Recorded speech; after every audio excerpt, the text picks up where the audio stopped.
जय हिंद सभी को। कैसे हो आप सभी लोग? उम्मीद है कि सारे लोग अच्छे होंगे, स्वस्थ होंगे। तो आज हमारी जैसा कि हिस्ट्री का क्लास होता है और आज हम वेद और वेदांग के बारे में पढ़ेंगे। वेद और वेदांग को जानेंगे। जैसा कि हम लोगों ने पॉलिटिक आपकी हिस्ट्री की 3 क्लास कर लिए और उसकी प्लेलिस्ट भी मैं बना दिया हूँ, इसी चैनल पर आपको मिल जाएगी। और पॉलिटी की भी क्लास चल रही है तो उसकी भी प्लेलिस्ट मैं बना चुका हूँ, उसको भी आप देख सकते हो। ये बहुत पॉलिटी या ये मैं जो करा रहा हूँ पॉलिटी और हिस्ट्री का, इसमें आप देख रहे हो कि सारे लेटेस्ट क्वेश्चन पर है। यूपी पीसीएस 2018 का, सीजीएल 2015 का। इससे मैं बताया ही कि इससे बहुत ज़्यादा आपको प्रॉफिट है, क्योंकि इससे पता चल रहा है कि आपकी कैसे एग्ज़ाम में पूछे जाते हैं क्वेश्चन। और प्लस में इस वीडियो से आपकी प्रीवियस ईयर क्वेश्चन भी मिल रहे हैं, कब कब पूछे गए इससे भी पता चल रहा है। और आपके प्लस में सिलेबस भी ख़त्म हो रहा है, तो इससे अच्छी बात क्या हो सकती है। तो आप लोग ज़रूर हर क्लास को देखें, हर वीडियो को देखें। आप लोग पॉलिटी की भी करो, पॉलिटी भी चल रही है और आपकी हिस्ट्री ये चल रही है, तो आप दोनों देखो और समझिए। और बहुत अच्छी है आपके लिए, ये हर एग्ज़ाम के लिए बहुत महत्वपूर्ण है जो मैं करा रहा हूँ। तो देखते हैं आज का पहला क्वेश्चन। पहला जो क्वेश्चन है वेद वेदांग से कि सबसे प्राचीनतम वेद कौन सा है। सबसे प्राचीनतम वेद कौन सा है? तो सबसे प्राचीनतम वेद की बात करें तो सबसे प्राचीनतम वेद जो है वो ऋग्वेद है। वो है ऋग्वेद। ऋग्वेद जो है विश्व का सबसे पुराना ग्रंथ माना जाता है। इसमें 10 मंडल और 1028 सूक्त हैं।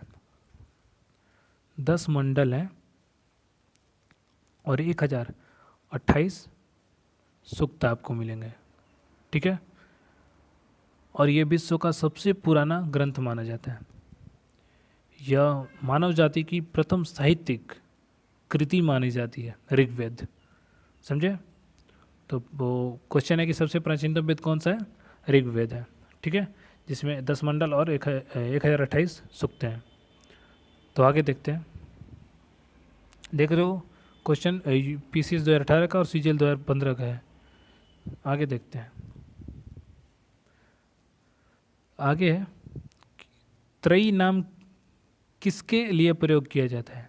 जो त्रयी नाम है वो किसके लिए प्रयोग किया जाता है? 3 देवताओं के लिए, 3 वेदों के लिए, 3 धर्मों के लिए, या 3 लोकों के लिए। तो इसका जो करेक्ट आंसर हो जाएगा वो हो जाएगा 3 वेदों के लिए। त्रयी शब्द का जो प्रयोग करते हैं वो 3 वेदों के लिए करते हैं, 3 वेदों के लिए, ठीक है। जैसे 3 वेद कौन कौन से हैं? ऋग्वेद, सामवेद और यजुर्वेद। इसे तीनों को, इसी तीनों को त्रयी कहा जाता है या वेद त्रयी भी कहा जाता है। वेद त्रयी, वेद त्रयी, वेद त्रयी भी कहा जाता है, ठीक है। इसको इसको त्रयी भी कहा जाता है और वेद त्रयी भी कहा जाता है, ठीक है। अथर्ववेद को इसमें शामिल नहीं किया गया है। इसमें मात्र ऋग्वेद, सामवेद और यजुर्वेद को शामिल किया गया है, क्योंकि अथर्ववेद जो है इसकी विषय वस्तु अन्य तीनों से अलग है। ये अन्य 3 वेद से अलग है अथर्ववेद की, इसलिए इसे इसमें शामिल नहीं की गई है, ठीक है। आगे देखते हैं। आगे है कि किस वेद में जादुई माया और वशीकरण का वर्णन है। किस वेद में जादुई माया और वशीकरण का वर्णन है? तो वो जो है वो अथर्ववेद में ही है, वो है अथर्ववेद। अथर्ववेद में तंत्र मंत्र, जादू टोना, वशीकरण और रोग के निवारण हेतु चिकित्सा संबंधी तंत्रों का संग्रह है, ठीक है। आगे देखते हैं। ये देख सकते हो MPPCS 2017 का और UPSC 2012 का क्वेश्चन है। आगे, वेदांगों की कुल संख्या कितनी है? वेदांगों की संख्या कुल कितनी है? तो वेदांगों की जो संख्या है वो 6 है। कुल वेदांगों की संख्या 6 है। वेदों को समझने के लिए इसे 6 भागों में यानी कि 6 वेदांगों की रचना दी गई है। पहला शिक्षा, दूसरा कल्प, तीसरा व्याकरण, चौथा निरुक्त और पांचवा छंद और छठा ज्योतिष। ये 6 वेदांग दिए गए हैं वेदों को समझने के लिए। ठीक है, आगे देखते हैं। गायत्री मंत्र का उल्लेख किस वेद में है? गायत्री मंत्र का उल्लेख किस वेद में है? पिछले वीडियो में मैंने कराया इस क्वेश्चन को। उसका गायत्री मंत्र का उल्लेख ऋग्वेद में मिलता है हम लोग को, ऋग्वेद में। ठीक है, गायत्री मंत्र ऋग्वेद के तीसरे मंडल में दी गई है। ठीक है, इसकी रचना जो महर्षि विश्वामित्र ने की थी और ये सूर्य देवता की समर्पित है। ठीक है, गायत्री मंत्र।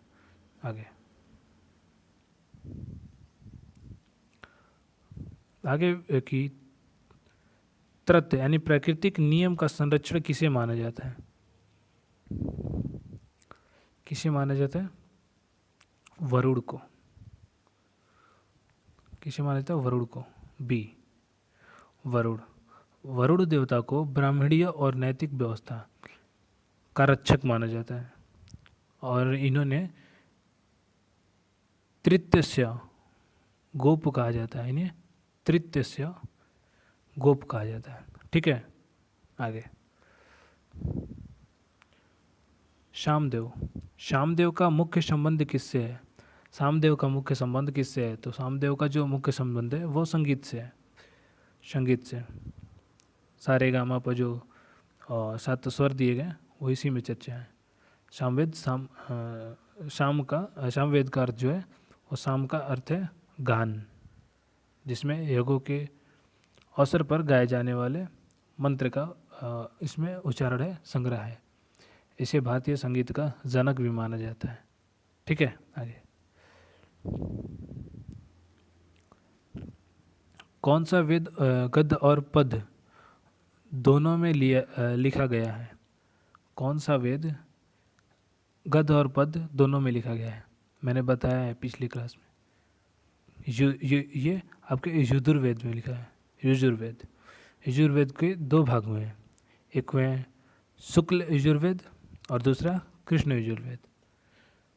शुक्ल यजुर्वेद में केवल पद है और कृष्ण यजुर्वेद में गद्य और पद दोनों हैं। यह यज्ञ विधियों का वर्णन करता है।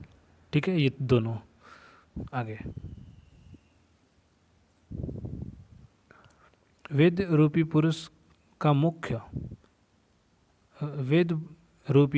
मुख्य किसे कहा जाता है? वेद रूपी पुरुष का मुख्य किसे कहा जाता है? ये कहा जाता है आपके व्याकरण को। वेदांगों को पुरुष और अंगों के रूप में कल्पित किया गया है।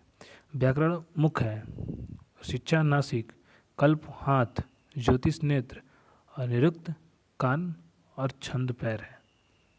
ठीक है, आगे देखते हैं।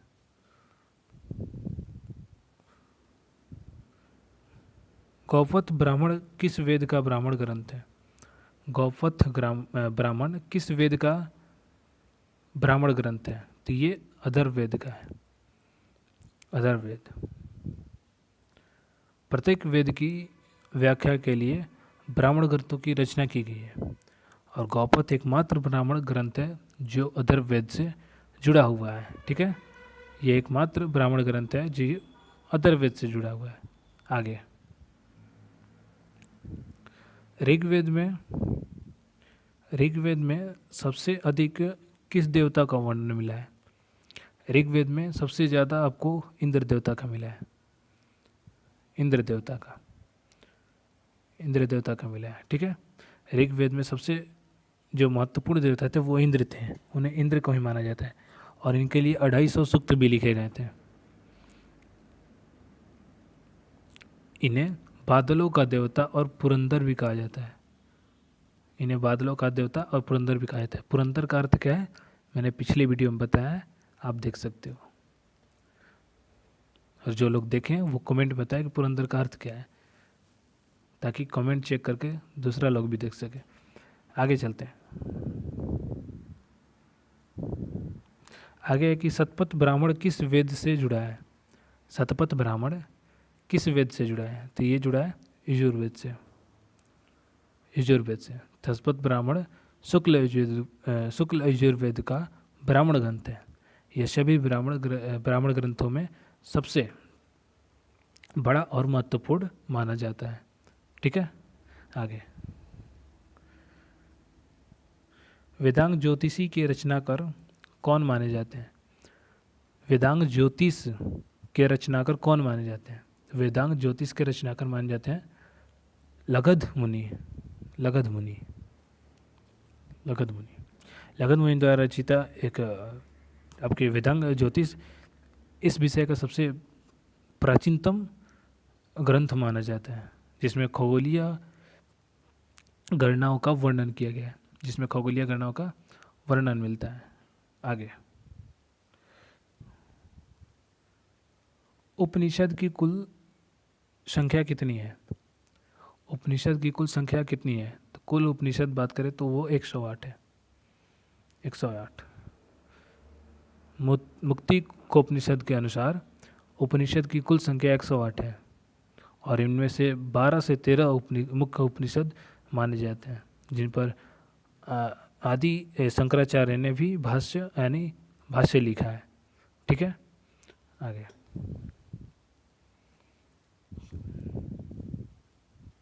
ऋग्वेद के किस मंडल में पुरुष सूक्त है? ऋग्वेद के किस मंडल में पुरुष सूक्त है? तो पुरुष सूक्त की जो की है वो 10वें मंडल में है। 10वें मंडल में, ऋग्वेद के 10वें मंडल में पुरुष सूक्त में पहली बार वर्ण व्यवस्था यानी ब्राह्मण, क्षत्रिय, वैश्य, शूद्र का उल्लेख मिलता है। ठीक है, आगे। वेदों को अपौरुषेय क्यों कहा जाता है? अपौरुषेय क्यों कहा जाता है? वेदों को क्यों कहा जाता है? ये ईश्वर द्वारा रचित होते हैं, इस कारण से। ईश्वर द्वारा रचित होने के कारण इसे अपौरुषेय कहा जाता है। ठीक है, भारतीय परंपरा के अनुसार वेदों का ज्ञान ईश्वर द्वारा ऋषियों को दिया गया था, इसलिए उन्हें मानव निर्मित यानी पौष रूप से न मानकर अपौष रूप में माना जाता है। ठीक है, आगे।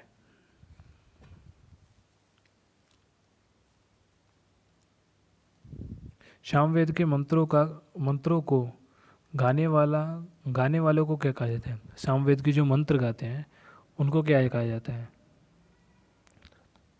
उन्हें कहा जाता है उद्राता कहा जाता है।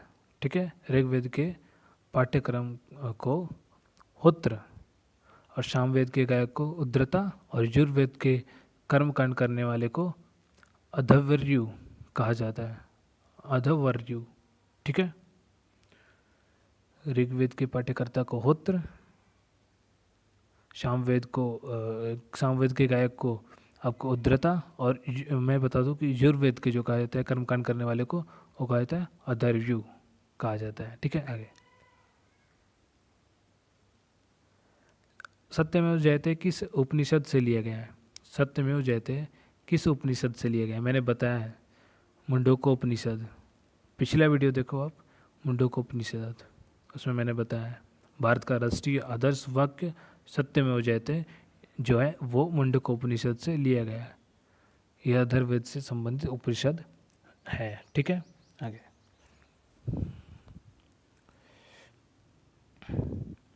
वेदांग निरुक्त का कार्य क्या है? वेदांग निरुक्त का कार्य क्या है? शब्दों को व्युत्पत्ति करना, शब्दों की व्युत्पत्ति करना। ठीक है, निरुक्त का मुख्य कार्य वेदों के कठिन शब्दों की व्याख्या और उनकी व्युत्पत्ति यानी ओरिजिन बताना है। इसके उल्लेख उसके लेखक है को। निरुक्त का मुख्य कार्य वेदों की कठिन शब्दों की व्याख्या करना है। ठीक है, आगे देखते हैं। ऋग्वेद में अगन्य शब्द का प्रयोग किसके लिए किया गया? ये भी मैंने बताया, गाय के लिए किया गया। अगन्य यानी जिसे पहले तो वैदिक काल में गाय को एक बहुत पवित्र माना जाता है, और अगन्य का जो अर्थ है कि वध ना किया जा सके। अगन्य का अर्थ जो है वो है कि वध ना किया जा सके। गाय की हत्या करने वालों को यहाँ पर मृत्युदंड दिया जाता है, डायरेक्ट मृत्युदंड।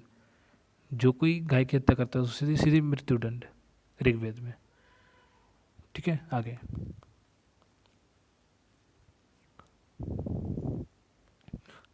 आगे है तमसो माँ ज्योतिर्गम्य कहाँ से लिया गया है? तमसो माँ ज्योतिर्गम्य कहाँ से लिए गए हैं? तो ये उपनिषद से लिए गए हैं। ये जो है आपके उपनिषद से ली गई है। ठीक है, यह प्रसिद्ध प्रार्थना आपके वृहदारण्यक उपनिषद से ली गई है, जिसका अर्थ है हमें अंधकार से प्रकाश की ओर ले चलो। इसका अर्थ है हमें अंधकार से प्रकाश की ओर ले चलो। ठीक है, आगे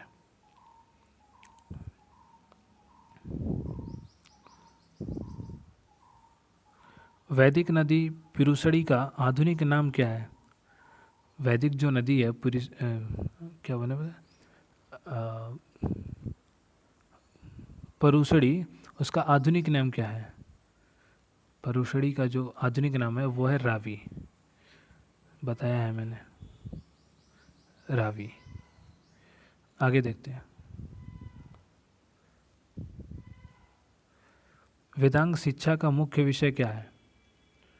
वेदांग शिक्षा का मुख्य विषय क्या है? इसका मुख्य विषय है शुद्ध आचरण। शुद्ध आचरण। शिक्षा वेदांग का उद्देश्य वैदिक मंत्रों के स्वर और शुद्ध आचरण की विधि बताना है। इसे वेद पुरुष की नासिका भी कहा जाता है। ठीक है, आगे ये जो क्वेश्चन सीटेट 2019 का और नीट 2017 का क्वेश्चन पूछा है। ठीक है, आगे देखते हैं। सीटेट आगे देखते हैं।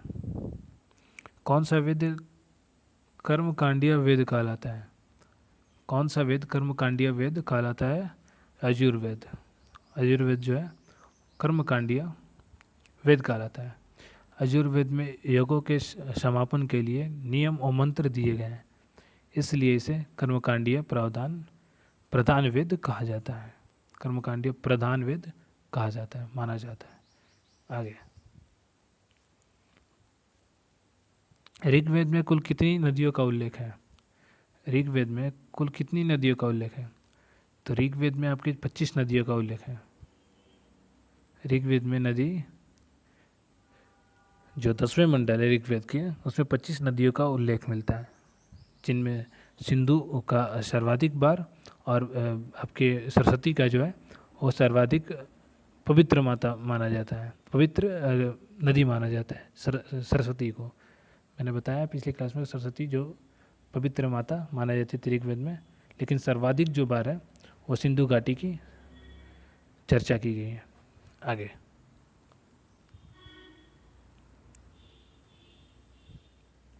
ऋग्वेद का 9वां मंडल किस देवता को समर्पित है?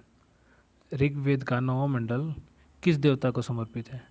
तो ऋग्वेद का जो आपके 9वां मंडल है वो सोम देवता को समर्पित है। सोम देवता को ऋग्वेद का 9वां मंडल पूरी तरह से सोम देवता को समर्पित है। इसमें सोम रस की महिमा और उसे तैयार करने की प्रक्रिया का वर्णन की गई है। ठीक है, आगे अथर्ववेद का शाब्दिक अर्थ क्या है? अथर्ववेद का शाब्दिक अर्थ क्या है? पवित्र जादू। पवित्र जादू। अथर्ववेद का नाम अथर्व ऋषि के नाम पर पड़ा था। इसका अर्थ है पवित्र जादू या शांति करने वाले मंत्र। ठीक है, आगे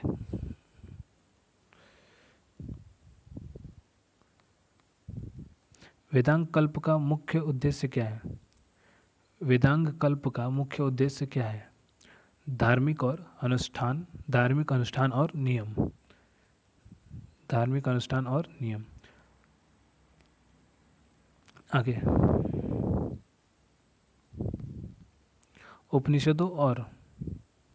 उपनिषदों को और किस नाम से जाना जाता है? उपनिषदों को किस नाम से जाना जाता है? वेदांत से।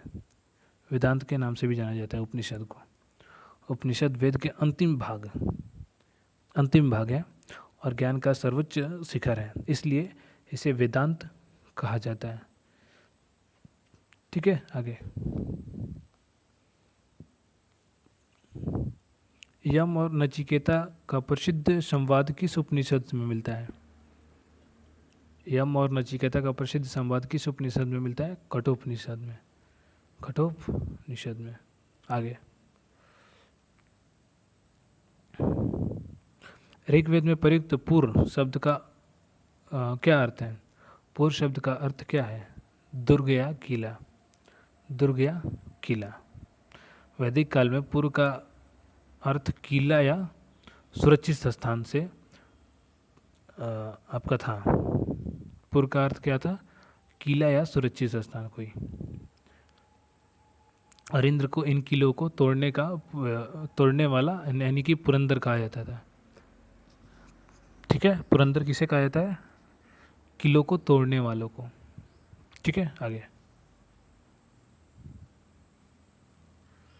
वेदांग छंद के प्रणोता कौन माने जाते हैं? वेदांग जो छंद के प्रणोता कौन माने जाते हैं? वो मानते हैं पिंगल मुनि। पिंगल मुनि। ए, छंद के लक्षणों का वैज्ञानिक विवेचन पिंगल मुनि ने किया था छंद शास्त्र में। और इसे वेद पुरुष के पैर भी कहा जाता है। ठीक है, आगे, किस वेद को ब्रह्मवेद भी कहा जाता है? ब्रह्मवेद भी कहा जाता है। किस वेद को ब्रह्मवेद कहा जाता है? अथर्ववेद को। ठीक है, आगे,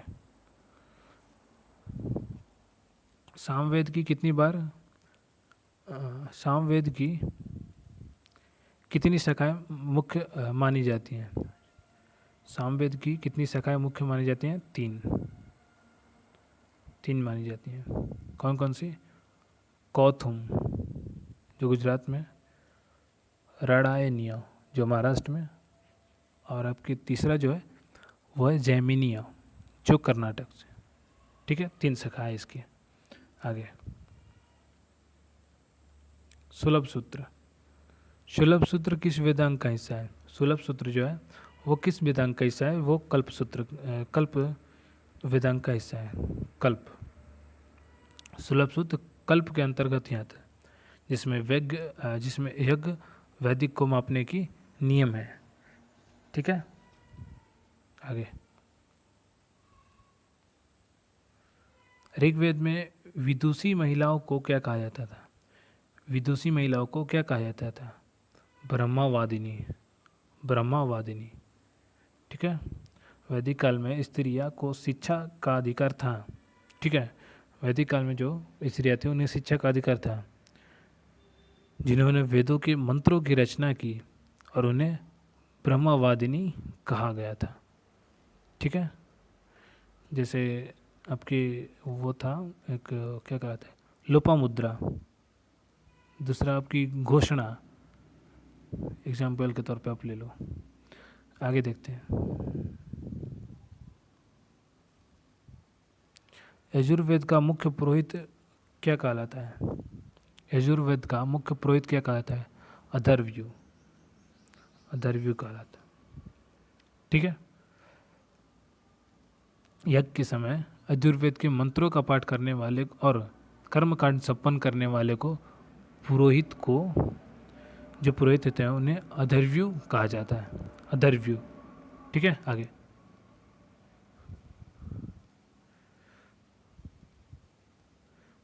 पुनर्जन्म का पहला स्पष्ट उल्लेख किस ग्रंथ में मिलता है? पुनर्जन्म का पहला जो स्पष्ट उल्लेख है वो किस में मिलता है? शतपथ ब्राह्मण में मिलता है। शतपथ ब्राह्मण में पुनर्जन्म के सिद्धांत का सबसे पहली बार और व्यवस्थित जो उल्लेख है वो यजुर्वेद के शतपथ ब्राह्मण में ही मिलता है। ठीक है, आगे,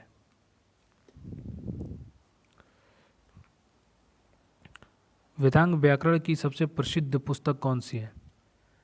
वेदांग व्याकरण की सबसे प्रसिद्ध पुस्तक कौन सी है? अष्टाध्यायी। अष्टाध्यायी। महर्षि पाणिनि द्वारा रचित यह अष्टाध्यायी संस्कृत व्याकरण का सर्वप्रमुख ग्रंथ है, जिसमें 8 अध्याय हैं, जिसमें आधे अध्याय। ठीक है, आगे, ऋग्वेद के 7वें मंडल में किसकी रचना है? ऋग्वेद के 7वें मंडल में किसमी की रचना है? तो इसमें वशिष्ठ की रचना है, वशिष्ठ की। ऋग्वेद के 7वें मंडल में रचयिता महर्षि वशिष्ठ हैं। इसमें प्रसिद्ध जो आपके दशरथ युद्ध का वर्णन मिलता है। ठीक है, आगे आरण्यक ग्रंथों का मुख्य विषय क्या है? आरण्यक ग्रंथों का मुख्य विषय क्या है? इसका मुख्य विषय है दार्शनिक और आध्यात्मिक रहस्य। दार्शनिक और आध्यात्मिक रहस्य। आरण्यक शब्द जो जिसे अरण्य कहा जाता है, वन से बना है, अरण्य से बना है अरण्यक शब्द। ये ग्रंथ वेदों में एकांत में चिंतन करने के लिए लिखा गया था। ठीक है, आगे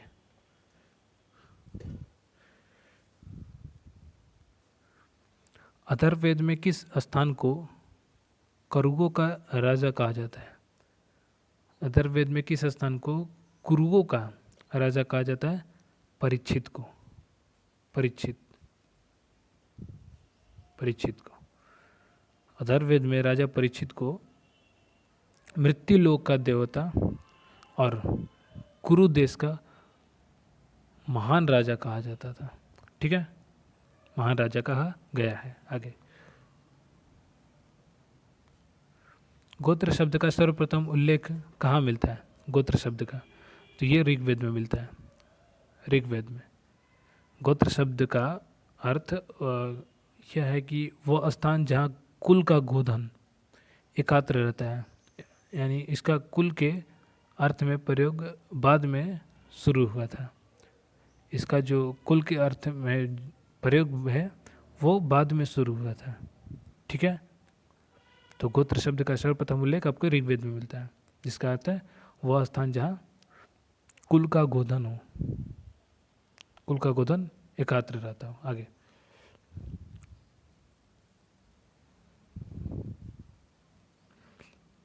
इतरे और कौशितकी किस वेद का ब्राह्मण है? इतरे और कौशितकी किस वेद के ब्राह्मण है? तो ये ऋग्वेद के हैं। ये आपके ऋग्वेद के। ये दोनों ब्राह्मण ग्रंथ ऋग्वेद की ऋचाओं की सरल व्याख्या करने के लिए है और धार्मिक अनुष्ठानों का प्रकाश एक बना है, धार्मिक अनुष्ठानों पर प्रकाश डालती है। ठीक है, आगे भारतीय दर्शन का मुख्य स्रोत क्या है? भारतीय दर्शन का मुख्य स्रोत क्या है? उपनिषद। उपनिषद भारतीय दर्शन के मूलाधार हैं। सत्य, ज्ञान और मोक्ष की खोज की चर्चा इन्हीं में गहराई से की गई है, उपनिषद में ही की गई है। आगे शुक्ल यजुर्वेद की मुख्य संहिता कौन सी है? शुक्ल यजुर्वेद की मुख्य संहिता कौन सी है? तो ये है वाजस्नेय। वाजस्नेय। शुक्ल यजुर्वेद को वाजस्नेय संहिता भी कहा जाता है, क्योंकि महर्षि याज्ञवल्क्य वाजस्नेय ने इसे सूर्य देवता से प्राप्त किया था। ठीक है, आगे देखते हैं। आगे है कि ऋग्वेद में किस नदी को नदीतमा कहा गया है? ऋग्वेद में किस नदी को नदीतमा यानी नदियों में श्रेष्ठ कहा गया है? तो नदियों में जो श्रेष्ठ कहा गया, पवित्र कहा गया, वो सरस्वती को कहा गया।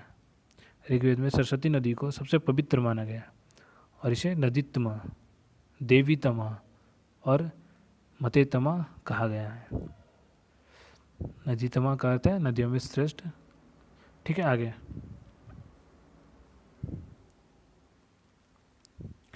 है कि वेदांत निरुक्त के रचयिता कौन है? वेदांत निरुक्त के रचयिता कौन है? आयस्क है। आयस्क, महर्षि आयस्क द्वारा रचित ये निरुक्त शब्द की व्याख्या प्राचीनतम ग्रंथ है और यह वैदिक सभ्यता के कोश के सामने है। ठीक है, आगे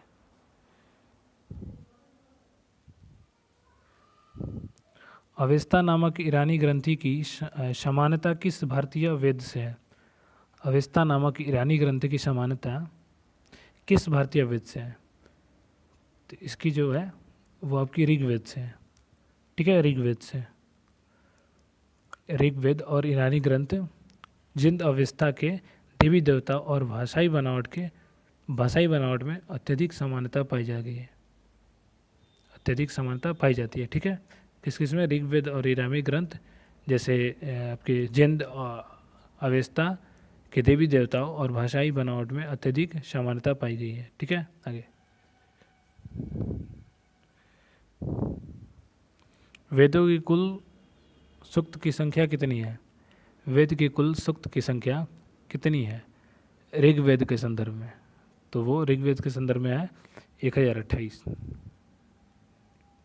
ऋग्वेद में 10वें मंडल में 1028 10 मंडल है ऋग्वेद में आपके 10 मंडल में, सॉरी, ऋग्वेद में आपके 10 मंडल हैं और 1028 सूक्त हैं, जिसमें 1017 मूल सूक्त हैं और 11 अतिरिक्त अभिसूक्त हैं।